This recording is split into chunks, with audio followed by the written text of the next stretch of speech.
నీ సృష్టికి ఒక కారణం ఉంది. నువ్వు అనేవాడివి, నువ్వు అనేదానివి ఉనికిలోకి వచ్చావంటే నువ్వు కోరుకుంటేనో లేకపోతే మీ అమ్మా నాన్న కోరుకుంటున్నావు కాదు. నువ్వు అనేవాడివి, నువ్వు అనేదానివి ఉండాలని ఆయన కోరుకున్నాడు గనక నీకు జన్మ వచ్చింది, నువ్వు ఉనికిలోకి వచ్చావు. ఒకవేళ ఆయన కోరుకొని ఉండకపోతే నీకు రూపు లేదు, నీకు నామము లేదు, అసలు నీకు జీవితం జన్మే లేదు.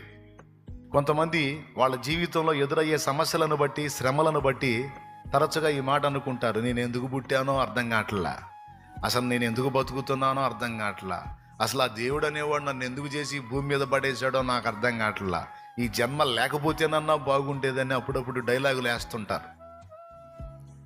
దేవుడేం పిచ్చోడయ్యే మైండ్ పోయి నిన్నేం చేయలే. ఒక ప్రణాళిక కోసం, ఒక ఉద్దేశం కోసం, ఒక ఆలోచన ఉంది నీ లైఫ్లో. నీ విషయంలో దేవుడు కొన్ని ఆలోచనలు కలిగి ఒక కారణాన్ని యోచించి దాన్ని బట్టి నిన్ను భూమి మీద పుట్టించాడు అనేది